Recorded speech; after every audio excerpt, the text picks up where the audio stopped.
Saudara-saudari yang dikasihi Tuhan, kita berjumpa dalam acara Mendekap Kasih Tuhan, bersumber pada 1001 renungan inspiratif karya Romo Fran de Sales SIY, dan renungan singkat bagi saudara-saudari yang sedang menderita sakit, baik yang dirawat di rumah sakit maupun di rumah sendiri, dirawat bersama keluarga.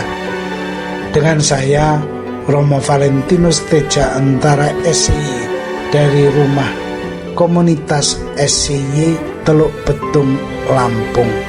Pada hari ini kita ingin merenungkan tema berusaha mengendalikan diri. Ada seorang gadis yang terkenal cerewet. Ia tidak peduli terhadap siapapun.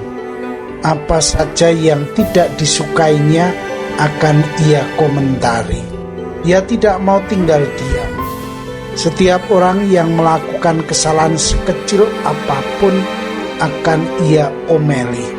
Ia tidak mau melihat orang lain melakukan kesalahan. Ia ingin orang lain sempurna. Terhadap dirinya, ia hidup tidak karuan.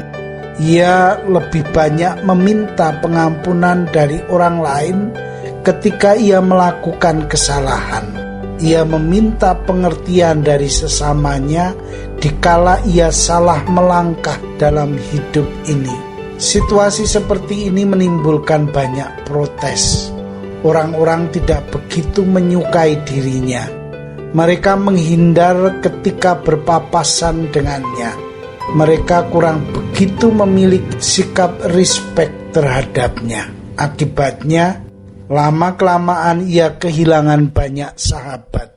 Ia mengalami kesepian dalam hidupnya. Ia hidup sebatang kara. Tidak ada yang menjadi teman dalam hidupnya. Ia ditolak oleh lingkungan di mana ia tinggal. Sayang, ia menuai hasil dari perbuatannya sendiri. Kalau saja ia bisa menahan diri, banyak orang akan dapat menjadi sahabat setianya dalam pengalaman hidupnya. Menjaga mulut merupakan suatu keutamaan dalam hidup kita. Banyak orang sulit menjaga mulutnya. Akibatnya banyak terjadi keributan dalam hidup ini. Keharmonisan sulit tercipta dalam hidup ini. Orang sering bertengkar untuk hal-hal yang sangat sepele. Hidup ini menjadi suatu yang berat. Orang tidak mengalami sukacita dan damai dalam hidup ini. Coba kalau kita tidak bisa menjaga mulut kita, apa yang akan terjadi? Kita akan sama seperti gadis dalam kisah tadi. Setiap omelannya ternyata berbahaya bagi dirinya sendiri. Ia tidak bisa menguasai lidah dan mulut. Ia tidak bisa menguasai dirinya. Emosinya sering menguasai dirinya. Akibatnya tidak ada orang yang mau mendekat kepada dirinya. Saudara-saudari yang terkasih, sebenarnya apa yang kurang dalam diri orang yang tidak bisa mengendalikan dirinya?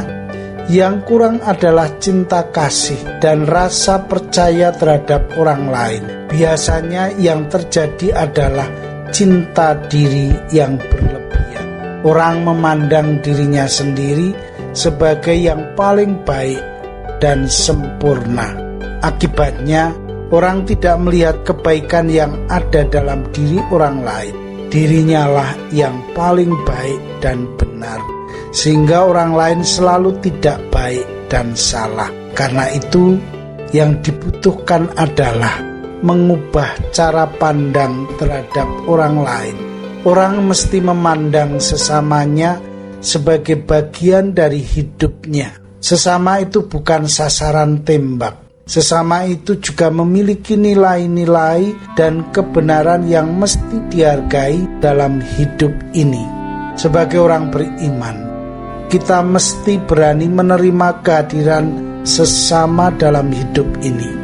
kita akan merasakan sukacita dan damai dalam hidup ini berkat kehadiran sesama itu.